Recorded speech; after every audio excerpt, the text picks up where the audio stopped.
All. तो आज का वीडियो में हम लोग देखेंगे कि लैब इंस्ट्रूमेंट, इसका मतलब लैब के अंदर क्या क्या इंस्ट्रूमेंट यूज़ करते हैं और वो इंस्ट्रूमेंट का यूजेस क्या होता है। ठीक है, तो चलो हम लोग शुरू करते हैं हमारा आज का टॉपिक। तो पहला देखो इंट्रोडक्शन। तो इंट्रोडक्शन क्या होता है कि medical laboratories perform several chemical और biological test on a daily basis. मतलब लैब के अंदर डेली बेसिस में बहुत सारे टाइप का हमारा केमिकल और बायोलॉजिकल टेस्ट होता है ना। तो वो टेस्ट करने के लिए मतलब जैसे कम टाइम लगेगा या एक्यूरेट रिपोर्ट मिलेगा, उसके लिए हम लोग क्या यूज़ करते हैं, बहुत सारे इफेक्टिव एंड सोफिस्टिकेटेड इक्विपमेंट हम लोग यूज़ करते हैं। ठीक है, and the complexity and range of equipment required by the lab varies with the application और test they need to perform. इसका मतलब सारे लैब में सेम इंस्ट्रूमेंट नहीं होता है। मतलब जो लैब में जिस टाइप का टेस्ट होता है उसी टाइप का मतलब जैसे कि जो जो इंस्ट्रूमेंट चाहिए वो टेस्ट के लिए वही इंस्ट्रूमेंट हम लोग यूज़ करते हैं। ठीक है, तो पहला इंस्ट्रूमेंट क्या है तुम्हारा माइक्रोस्कोप, जो कि मोस्ट कॉमनली यूज़ करता है। वो भी सारे लैब के अंदर एक एक माइक्रोस्कोप होता है। तो they are use to view micro size object. जो ऑब्जेक्ट बहुत छोटा साइज होता है, जो कि हमको नेकेड आई में वो दिखाई नहीं देता है, उसको देखने के लिए हम लोग क्या यूज़ करते हैं, माइक्रोस्कोप यूज़ करते हैं। नीचे देखो ये तुम्हारा माइक्रोस्कोप का फोटो है। तो उसका बहुत सारे पार्ट्स होता है, जैसे कि नीचे तुम्हारा लाइट सोर्स हो गया, कंडेंसर हो गया, स्टेज क्लिप हो गया, स्टेज हो गया, देन तुम्हारा ऑब्जेक्टिव लेंस, ऑकुलर लेंस, तुम्हारा नोज पीस हो गया।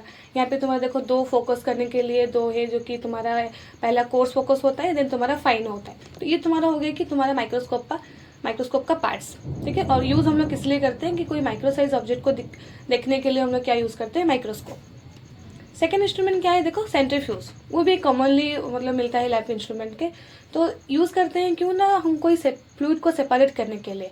फॉर एग्जाम्पल जैसे कि ब्लड के अंदर बहुत सारे ब्लड सेल्स होता है ना, तो उनको सेपरेट करने के लिए हमको क्या क्या यूज़ करना पड़ेगा, सेंट्रीफ्यूज। जैसे कि कोई टेस्ट के लिए हमको चाहिए सैंपल सेरम। तो सेरम क्या होता है, ब्लड के अंदर होता है ना। तो वो सेरम हम लोग कैसे मिलेगा हमको, हम लोग जो ब्लड को लेकर सेंट्रीफ्यूज करेंगे तो अपर पार्ट में हम लोग क्या मिलेंगे, हमको सेरम मिलेगा। या कोई प्लाज्मा को तुमको सेपरेट करना है तो तभी भी हम लोग क्या यूज़ करेंगे, सेंट्रीफ्यूज। तो सेंट्रीफ्यूज का काम क्या है ना, वो जो भी फ्लूइड के अंदर जो जो पार्ट्स होता है, कंपोनेंट्स होता है, उसको वो सेपरेट करता है based on the density. Density मतलब हमारे जैसे होल ब्लड को जब हम लोग सेंट्रीफ्यूज किए थे, नीचे तुम्हारा क्या था, आरबीसी, तुम्हारा बीच में एक ही लेयर क्या था, डब्ल्यूबीसी, एंड तुम्हारा प्लेटलेट जो कि तुम्हारा बफी कोट था, एंड ऊपर में तुम्हारा क्या होता है ना, इधर प्लाज्मा होता है, नहीं तो सेरम होता है। तो ये क्या होता है ना, उसका डेंसिटी के हिसाब से वो उसको सेपरेट करता है। आरबीसी का डेंसिटी सबसे ज्यादा होता है इसलिए वो नीचे रहता है, प्लाज्मा और सेरम का डेंसिटी कम होता है इसलिए वो ऊपर रहता है। तो बेस्ड ऑन द डेंसिटी वो क्या करता है ना, उसको वो अलग करता है, मतलब सेपरेट करता है। तो ये देखो तुम्हारा जो सेंट्रीफ्यूज मशीन है, ये जो तुम्हारा एरिया दिख रहा है ना, इसमें हम लोग क्या करते हैं, सैंपल रखते हैं। और हमेशा सैंपल रखते हैं ऑपोजिट पोजीशन में, मतलब ऑपोजिट डायरेक्शन। देखो इधर होगा तो उसका ऑपोजिट तुम्हारा ये साइड में रहेगा। मान लो कि तुम्हारे पास एक ही सैंपल मतलब एक ही वाइल्स है, तो कैसे करोगे, हमको हमेशा उसको बैलेंस करके रखना पड़ता है। क्योंकि वो जो एक हाई स्पीड रोटेशन में वो जब रोटेशन करता है ना, तब क्या होगा, वो बैलेंस नहीं होगा तो वो वाइब्रेशन होता है, बहुत जोर से वाइब्रेशन होता है। इसीलिए उसको बैलेंस करने के लिए हम लोग क्या करते हैं, सैंपल का वॉल्यूम सेम होना चाहिए और ऑपोजिट डायरेक्शन में हम लोग उसको रखते हैं।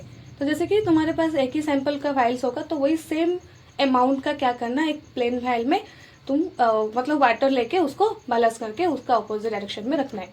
ठीक है, तो सेंट्रीफ्यूज का काम क्या है, जो कि वो डेंसिटी को बेस करके जो भी तुम्हारा सैंपल के मतलब जो जो कंपोनेंट होंगे उसको वो सेपरेट करता है। और कैसे करता है, वो एक हाई स्पीड रोटेशन में, मतलब हाई स्पीड में रोटेशन करता है। उसके बाद तुम्हारा जो भी कंपोनेंट होगा वो उसका डेंसिटी के हिसाब से वो अलग अलग हो जाएंगे, सेम एज ब्लड। तो उस हिसाब से हम लोग सेरम में यूज़ कर सकते हैं। यहाँ पे तुम्हारा सेरम बोल लो, सॉरी क्या यूज़ करते हैं हम लोग, यूरिन।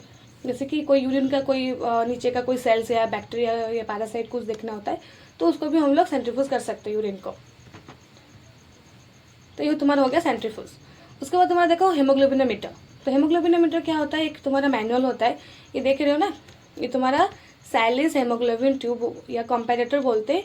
इसमें तुम्हारा पिपेट होगा, ट्यूब होगा, ये सारी चीज़ होगा यहाँ पे। तो ये एक मैनुअल प्रोसीजर होता है, जब हम लोग कोई हेमोग्लोबिन को मैनुअली टेस्ट करते हैं तो ये इक्विपमेंट हम लोग यूज़ करते हैं। उसको क्या बोलते हैं, हेमोग्लोबिनोमीटर। ये एक बॉक्स में आता है, बॉक्स के अंदर जो जो हमको रिक्वायरमेंट चाहिए सारी चीज़ वही बॉक्स के अंदर रहता है। ठीक है, उसका तुम्हारा देखो हेमाटोलॉजी एनालाइजर। तो हेमाटोलॉजी एनालाइजर क्या होता है ना, जो सीबीसी एक फुली ऑटोमेटेड मशीन होता है ना, सीबीसी मशीन।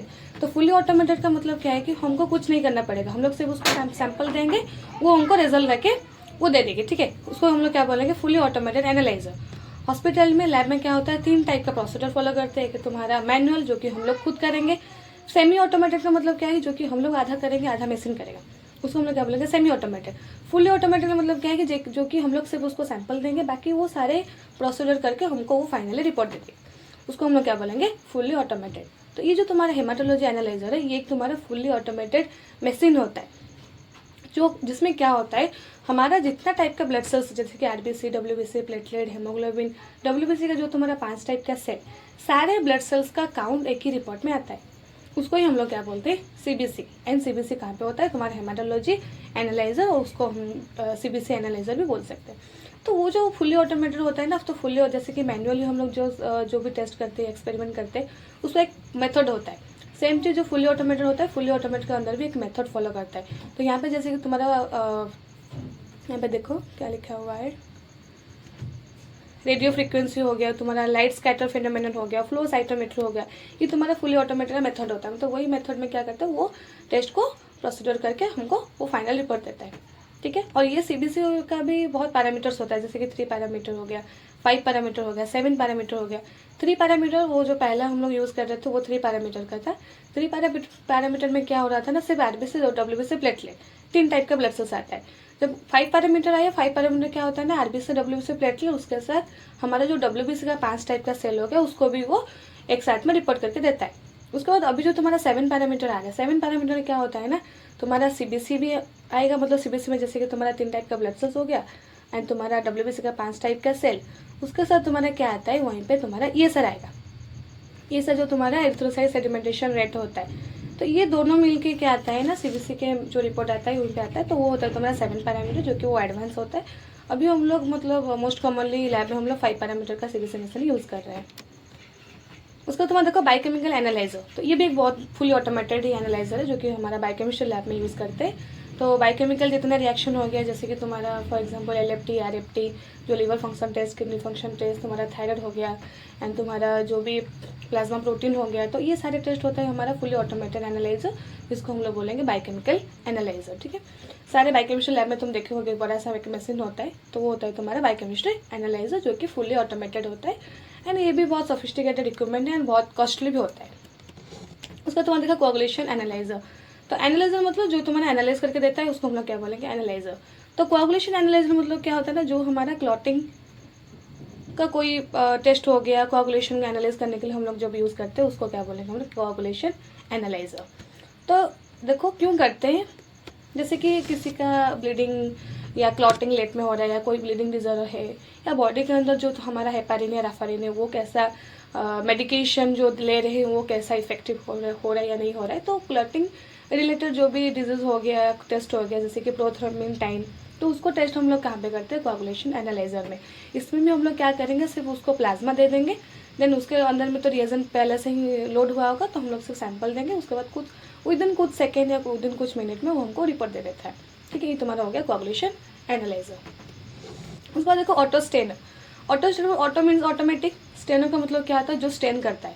ऑटो स्टेनर ये भी तुम्हारा ऑटोमेटेड है, जो कि यूज़ करते हैं, जैसे कि तुम्हारा माइक्रोस्कोपी स्लाइड हो गया। जब हमको कोई भी मॉर्फोलॉजी को हम लोग माइक्रोस्कोप में देखना है, तो उसको हम लोग स्मीयर बनाते हैं ना पहले, जो माइक्रोस्कोपी स्लाइड में, तो स्लाइड में हम लोग जो स्मीयर बनाएंगे, वो स्मीयर को देखने के लिए, मतलब जैसे कि अलग अलग कलर, जैसे कि WBC में पढ़ाई थी, तो उसी टाइम उसको हम लोग जो स्टेन करते हैं, तो सेम है जैसे कि हिस्टोलॉजी लैब हो गया, जैसे कि तुम्हारा साइटोलॉजी लैब हो गया। तो उसी टाइम क्या करते हैं ना, वो स्लाइड को हम लोग स्मीयर करने के बाद उसको हम स्टेनिंग करते हैं। तो हमारे पास लैब में अभी क्या यूज़ करते हैं, ऑटो स्टेनर। ऑटो स्टेनर मतलब वो देखो, स्टेनर के अंदर बहुत सारे मतलब कंटेनर होता है, वो कंटेनर में अलग अलग स्टेन यूज़ करते हैं और केमिकल यूज़ करते हैं। तो हम लोग सिर्फ उसको सैंपल देंगे, मतलब वो स्लाइड देंगे, स्लाइड देने के बाद हम लोग उसको ऑन कर देंगे, विदिन कुछ मिनट के अंदर वो सारे जितने टेस्ट मतलब स्टेन का प्रोसीजर होगा, वो सारे प्रोसीजर करने के बाद हमको लास्ट में वो स्टेन करके फाइनली हमको स्लाइड देता है। तो उसको हम लोग बोलेंगे ऑटो स्टेनर। तो हमको कुछ नहीं करना पड़ेगा, हम लोग सिर्फ उसको रिएजेंट पहले से मतलब केमिकल को लोड करके रखेंगे, और उसी टाइम हम लोग सिर्फ उसको स्लाइड देंगे, और वो हमको स्टेन करके पूरा कंप्लीटली वो करके दे देगा, वो तुम्हारे ऑटो स्टेनर। उसके बाद देखो ब्लड गैस एनालाइजर।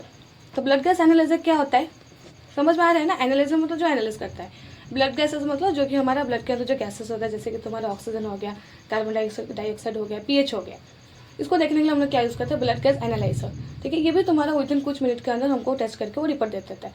तो ये भी हमारा क्या होता है ना, फुली ऑटोमेटेड है।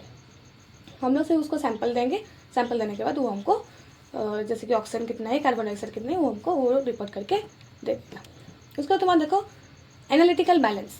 एनालिटिकल बैलेंस क्या है, जैसे कि अभी हमारा मैनुअली हम लोग तो नहीं कर रहे हैं ना, तो सारी चीज़ हम लोग क्या करते हैं, ऑटोमेटिक कर रहे हैं। तो ये जो एनालिटिकल बैलेंस है ये तुम्हारा मतलब डिजिटल वाला है, जैसे कि तुम्हारा इलेक्ट्रिक में ये चलता है। तो जैसे कि कोई स्मीयर बोल रहा हो, तुम्हारा स्टेन प्रिपरेशन हो गया, कोई रिएजेंट प्रिपरेशन हो गया, तो रिएजेंट प्रिपरेशन के लिए हमको चाहिए ना, जैसे कि पाउडर चाहिए, इतना अमाउंट का चाहिए, जैसे कि 2 ग्राम चाहिए, 2 मिलीग्राम चाहिए। तो वो मेजर करने के लिए हम लोग क्या यूज़ करेंगे, एनालिटिकल बैलेंस। और ये जो मेथड होता है ना, तो हमको बहुत एक्यूरेट वो रिपोर्ट देता है, मतलब एक्यूरेटली वो मेजर करता है। ये तुम्हारा है एनालिटिकल बैलेंस। उसके बाद देखो तुम्हारा रेफ्रिजरेटर। तो रेफ्रिजरेटर क्या होता है, जो कि फ्रीज होता है। तो रेफ्रिजरेटर क्यों यूज़ करते हैं, वो सारे लैब में रेफ्रिजरेटर होता है। क्यों होता है ना, कोई देखो बहुत सारे हमारा रिएजन होता है, केमिकल यूज़ कर रहे हैं, और स्टैंडर्ड हम लोग कंट्रोल यूज़ कर रहे हैं। उसके साथ जैसे कि तुम्हारा बहुत सारे किट हो गया, जैसे कि रैपिड किट हम लोग यूज़ कर रहे हैं। तो उसको हम लोग जो स्टोरेज करके रखेंगे बहुत दिन तक, उसको एक टेम्परेचर चाहिए। वो नॉर्मल रूम टेम्परेचर में रखने से क्या होता है, वो ख़राब हो जाता है। तो उसके लिए हमको क्या चाहिए, एक टेम्परेचर चाहिए। तो वो टेम्परेचर मेंटेन करने के लिए हमको क्या चाहिए, फ्रीज चाहिए। जैसे कि कोई कोल्ड टेम्परेचर में रख रहा है, मतलब उसका स्टोरेज टेम्परेचर हुआ होगा, तो उसको हम लोग क्या करेंगे, फ्रीज के अंदर हम उसको स्टोर करके रखेंगे। और क्या है, जैसे कि ब्लड ग्रुपिंग का जो तुम्हारा एंटीसरा ए, एंटीसरा बी, एंटीसरा डी, उसको भी फ्रीज में रखते हैं। मतलब बाहर टेम्परेचर में हम लोग रखेंगे तो कुछ टाइम के बाद क्या होता है, वो ख़राब हो जाता है, तो उसका फंक्शन नहीं करता है। उसके बाद तुम्हारा जैसे कि हो गया ब्लड बैंक में जो ब्लड बैग होता है, ब्लड बैग के अंदर जो ब्लड को हम लोग स्टोर करके 30 डेज या 28 डेज तक हम लोग रखते हैं, उसका भी हम लोग क्या करते हैं ना, 2 to 4 डिग्री सेल्सियस में हम लोग रखेंगे। वो 2 to 4 डिग्री सेल्सियस में हम रखने के बाद क्या होता है ना, उसके अंदर कोई माइक्रो ऑर्गेनिज्म ग्रोथ नहीं कर सकते, इसलिए हम लोग क्या यूज़ करेंगे, रेफ्रिजरेटर। ठीक है, तो आज के लिए हम लोग इतना पढ़ेंगे। नेक्स्ट वीडियो में फिर से हम लोग कंटिन्यू करेंगे वही इंस्ट्रूमेंट का। तो वीडियो अच्छा लग रहा है तो प्लीज़ लाइक शेयर सब्सक्राइब करो। ठीक है, तो थैंक यू, फिर मिलेंगे हम लोग नेक्स्ट वीडियो में।